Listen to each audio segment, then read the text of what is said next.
Hello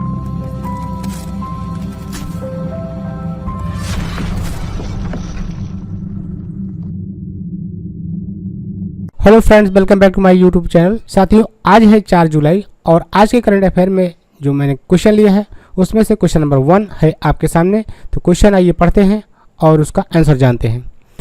तो question number 1 है, gas authority of India limited के नए अध्यक्ष कौन बने हैं? तो इसके जो नए अध्यक्ष बने हैं वो बने हैं संदीप कुमार गुप्ता जी बने हैं। तो संदीप कुमार गुप्ता, ये आप चित्र में इनका देख सकते हैं। और आप विकल्प में देखें तो विकल्प ए सही है, सही आंसर है संदीप कुमार गुप्ता। आइए इस क्वेश्चन के जो भी इंपॉर्टेंट पॉइंट बनते हैं साथियों उसका अध्ययन कर लेते हैं। तो इसके इंपॉर्टेंट पॉइंट हैं, Sandeep Kumar Gupta gas authority of India limited के नए अध्यक्ष बने हैं। इन्होंने मनोज जैन का स्थान लिया है। गेल इंडिया का अगर फुल फॉर्म देखें तो gas authority of India limited होगा। इसकी स्थापना 1984 में हुई थी और इसका मुख्यालय है नई दिल्ली। पिछले टॉप 5 राष्ट्रीय नियुक्ति का अगर रिवीजन करें साथियों तो नंबर 1 है institute of chartered accountants of India के नए अध्यक्ष देवाशीष मित्रा जी बने हैं। और सेकंड है कर्मचारी चयन आयोग SSC के नए अध्यक्ष बने हैं S किशोर। और थर्ड है दवा निर्माता कंपनी फाइजर इंडिया के नए अध्यक्ष बने हैं प्रदीप शाह जी बने हैं। और चौथा है विक्रम साराभाई अंतरिक्ष केंद्र के नए निदेशक बने हैं डॉक्टर उन्नी कृष्णन नायर जी। और पांचवा है जवाहरलाल नेहरू विश्वविद्यालय अर्थात JNU के पहली महिला कुलपति कौन बनी है? तो शांति श्री धुल्लीपुड़ी जी बनी है। क्वेश्चन नंबर 2 है आपके सामने, QS द्वारा जारी बेस्ट स्टूडेंट सिटीज सूचकांक 2023 के अनुसार अंतर्राष्ट्रीय छात्रों के रहने योग्य शहरों की सूची में कौन सा शहर शीर्ष स्थान पर रहा है? तो यह शहर है साथियों लंदन, जो कि ब्रिटेन में है। तो लंदन है, ये उसका चित्र है वहाँ के कुछ दृश्यों का, ये ब्रिटेन में है। और विकल्प में देखें तो आपका विकल्प बी सही होगा, लंदन इसका सही आंसर होगा।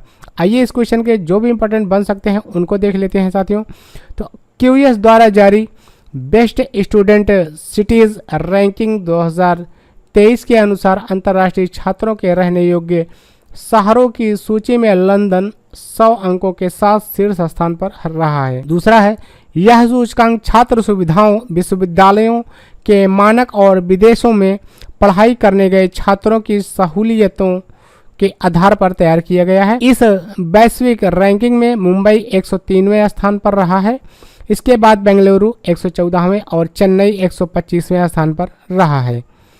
सूची में शीर्ष 3 शहर की अगर बात करें साथियों तो लंदन पहले स्थान पे है 100 अंक के साथ। और सियोल और म्यूनिख जो कि जर्मनी का है 95.1 अंक से दूसरे स्थान पे है। और थर्ड स्थान पे है ज्यूरिख जो कि स्विट्जरलैंड में है और 90 अंक के साथ तीसरे नंबर पर है। सूचकांक जारीकर्ता की बात करें तो इंग्लैंड है। क्वेश्चन नंबर 3 है आपके सामने, टेनिस टूर्नामेंट के चारों ग्रैंड स्लैम में 80 मैच जीतने वाले दुनिया के पहले खिलाड़ी कौन बने हैं? तो ये खिलाड़ी बने हैं साथियों नोवाक जोकोविच जो कि सर्बिया में है। तो यही बने हैं। इस क्वेश्चन का इंपॉर्टेंट पॉइंट है साथियों, सर्बिया के नोवाक जोकोविच टेनिस टूर्नामेंट के चारों ग्रैंड स्लैम में 80 मैच जीतने वाले पहले खिलाड़ी बन गए हैं। नोवाक जोकोविच ने यह उपलब्धि लंदन में आयोजित विंबलडन टेनिस चैंपियनशिप 2022 में दक्षिण कोरिया के सुन वू को हराकर हासिल किया है। और पिछले टॉप 5 टेनिस से जुड़े प्रश्नों का अगर रिवीजन करें तो टेनिस टूर्नामेंट मियामी ओपन जीतने वाले दुनिया के सबसे युवा खिलाड़ी कौन बने हैं? तो कार्लोस अल्कराज जी बने हैं जो कि स्पेन से हैं। BNP Paribas open tennis tournament 2022 खेल का आयोजन कहाँ हुआ है? तो कैलिफोर्निया में हुआ है जो कि अमेरिका में है, कैलिफोर्निया। थर्ड है, टेनिस ATP रैंकिंग में दुनिया के नंबर 1 पुरुष खिलाड़ी कौन बने हैं? डेनियल मेदवेदेव बने हैं। और चौथा है, रियो ओपन टेनिस ATP 500 खिताब जीतने वाले विश्व के सबसे कम उम्र के खिलाड़ी कौन बने हैं? तो कार्लोस अल्काराजा बने हैं। पांचवा है, ऑस्ट्रेलियन ओपन 2022 में महिला एकल ग्रैंड स्लैम का खिताब किसने जीता है? तो एशले बर्टी ने जीता है। और इसी के साथ क्वेश्चन नंबर 4 है आपके सामने, राष्ट्रीय चिकित्सक दिवस 2022 कब मनाया गया? तो राष्ट्रीय चिकित्सक 2022 मनाया गया है साथियों 1 जुलाई को। और आपका विकल्प यहाँ पर ए सही है। आइए इस क्वेश्चन के इंपॉर्टेंट पॉइंट को देखते हैं साथियों। तो इसका इंपॉर्टेंट पॉइंट है, हर साल 1 जुलाई को देश के महान चिकित्सक और पश्चिम बंगाल के दूसरे मुख्यमंत्री डॉक्टर विधान चंद्र राय के जन्मदिन पर पुण्यतिथि के उपलक्ष्य में राष्ट्रीय चिकित्सक दिवस के रूप में मनाया जाता है। वर्ष 2022 की अगर थीम की बात करें तो family doctors on the front line ये है। और पिछले टॉप 5 दिवस का रिवीजन यहाँ पे कर लेते हैं साथियों। अंतर्राष्ट्रीय ऑर्गेनिया दिवस 2022 कब मनाया गया, तो 10 मई को मनाया गया और इसकी थीम है the organ tree symbol of resilience. विश्व प्रेस स्वतंत्रता दिवस 2022 3 मई को मनाया गया, जिसकी थीम है जर्नलिज्म अंडर डिजिटल साइज। और थर्ड है अंतर्राष्ट्रीय जैज दिवस 2022 30 अप्रैल को मनाया गया और इसकी थीम है a call for global piece and unity. चौथा नंबर है विश्व मधुमक्खी दिवस 2022 20 मई को मनाया गया और इसकी थीम है be engaged celebrating the diversity of bees and beekeeping systems. पांचवा है होमोफोबिया, ट्रांसफोबिया और वाईफोबिया के खिलाफ अंतर्राष्ट्रीय दिवस 2022 कब मनाया गया, तो 17 मई को मनाया गया था और इसकी थीम है our bodies our lives our right. और क्वेश्चन नंबर 5 है, निवेशक कंपनी पैसे ने भारत का पहला आंशिक स्वामित्व वाला सौर ऊर्जा संयंत्र किस राज्य में लॉन्च किया है, तो कर्नाटक में लॉन्च किया है साथियों। आपका सही विकल्प यहाँ पर ए होगा, सही आंसर है कर्नाटक। आइए इस क्वेश्चन के जो भी इंपॉर्टेंट पॉइंट बन सकते हैं उनको देख लेते हैं। तो नंबर 1 है, निवेशक कंपनी पैसे ने भारत का पहला आंशिक स्वामित्व वाला सौर ऊर्जा संयंत्र कर्नाटक में लॉन्च किया है। यह सौर ऊर्जा संयंत्र 26 करोड़ रुपए की परियोजना है, जिसका औसत निवेशक टिकट आकार 25,000 रुपये है। इस सौर ऊर्जा संयंत्र को लॉन्च करने का उद्देश्य अक्षय ऊर्जा क्षेत्र में भारत की नेतृत्व स्थिति को मजबूत करना है। और क्वेश्चन नंबर 6 है आपके सामने, भारतीय अंतरिक्ष अनुसंधान संगठन ने PSLV C-53 रॉकेट को कहां से सफलतापूर्वक लॉन्च किया है, तो इसको लॉन्च किया है साथियों सतीश धवन अंतर्राष्ट्रीय केंद्र श्रीहरिकोटा से, जो कि आंध्र प्रदेश में है। आपका विकल्प यहाँ पर डी सही होगा और सही आंसर है सतीश धवन अंतरिक्ष केंद्र श्रीहरिकोटा, जो कि आंध्र प्रदेश में है। आइए इस क्वेश्चन के भी जो भी इंपॉर्टेंट क्वेश्चन बन सकते हैं साथियों उनको देख लेते हैं। जो भी इंपॉर्टेंट पॉइंट है वो है आपके सामने। PSLV का अगर फुल फॉर्म पूछे तो पोलर सैटेलाइट लॉन्च व्हीकल है। और दूसरा है भारतीय अंतरिक्ष अनुसंधान संगठन ने सतीश धवन अंतरिक्ष केंद्र श्रीहरिकोटा से PSLV C-53 को सफलतापूर्वक लॉन्च किया है। यह PSLV का यह 55वां मिशन और PSLV कोर 11 वेरिएंट का उपयोग करने वाला 15वां मिशन है। तीसरा है नेक्स्ट है, इस मिशन के तहत सिंगापुर, अमेरिका और कोरिया के छोटे सैटेलाइट को अंतरिक्ष में भेजा गया है। इन सैटेलाइट के नाम हैं DSEO, न्यूशार और स्कूप 1। तो इस तरीके से क्वेश्चन का इंपॉर्टेंट पॉइंट रखा गया। और क्वेश्चन नंबर नेक्स्ट है 7, तीर्थ यात्रियों को वित्तीय सहायता प्रदान करने के लिए काशी यात्रा योजना को किस राज्य सरकार ने शुरू किया है, तो इसे शुरू किया है साथियों कर्नाटक ने। और आपका सही विकल्प है सी, कर्नाटक इसका सही आंसर होगा।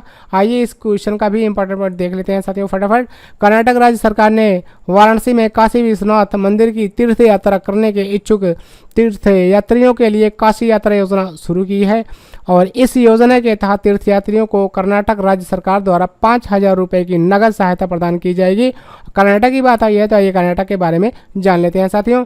कर्नाटक की राजधानी है बेंगलुरु। कर्नाटक के मुख्यमंत्री हैं बसवराज बोम्मई और कर्नाटक के गवर्नर हैं थावर चंद गहलोत हैं। और भारत की स्पेस एजेंसी इसरो का मुख्यालय भी बेंगलुरु में है, जो कि कर्नाटक में है।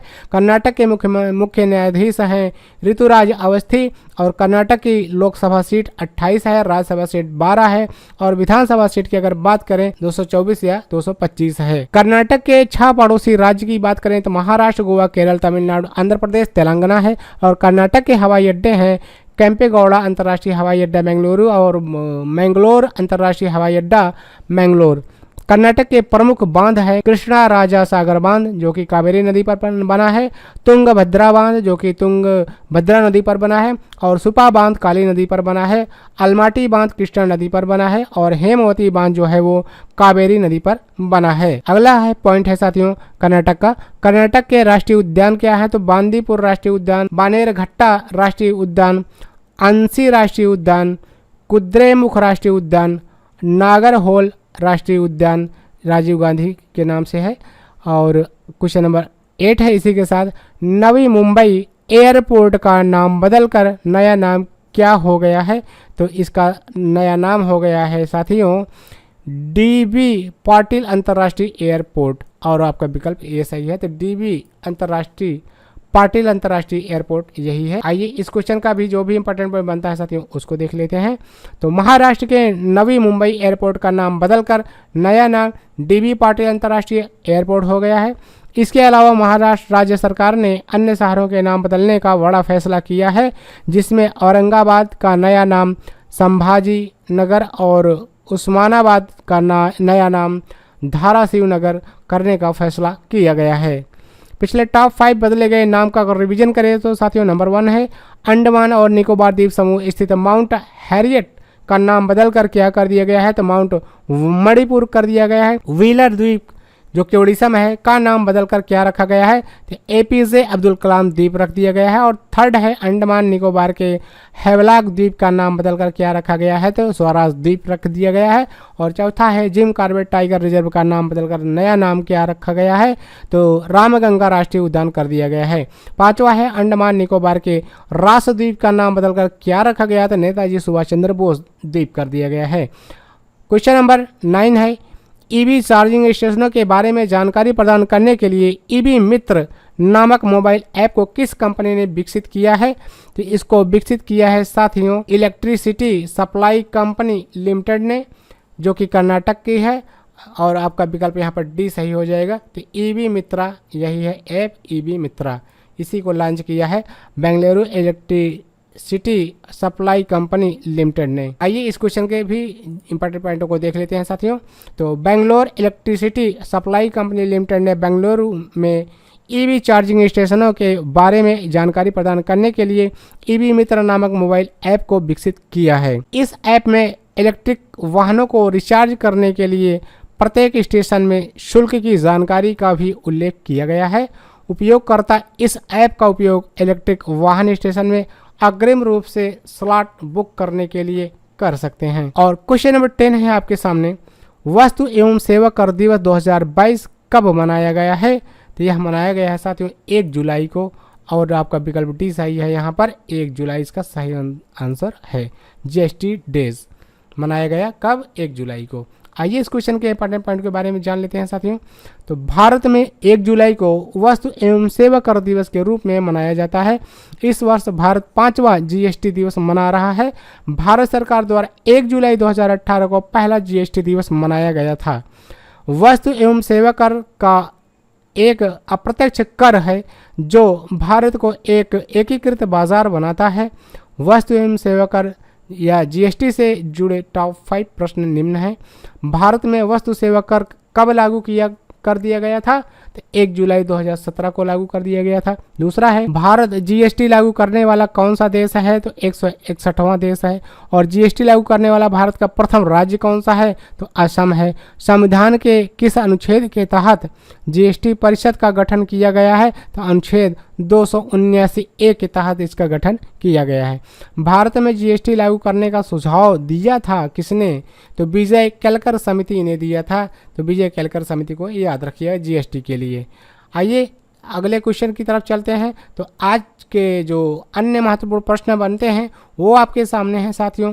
तो क्वेश्चन नंबर 11 है heat wave 2022 causes impact and way forward for Indian अनुसंधान परिषद ने इसको जारी किया है, जो कि नई दिल्ली में है। और क्वेश्चन नंबर 12 है भारतीय सेना और रक्षा लेखा विभाग डेट के बीच चौथा सिनर्जी सम्मेलन 2022 कहाँ आयोजित हुआ है?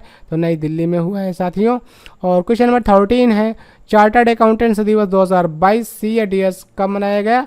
यह मनाया गया 1 जुलाई को। और चौथा है महाराष्ट्र के औरंगाबाद शहर का नाम बदलकर नया नाम क्या हो गया है? तो संभाजी नगर हो गया है। क्वेश्चन नंबर 15 है अंबिका राव का 58 वर्ष की आयु में निधन हो गया है। यह थी मलयालम अभिनेत्री थी। तो अंबिका राव जी है एक महिला हैं और अभिनेत्री हैं। और कौन से लैंग्वेज की? तो मलयालम अभिनेत्री हैं।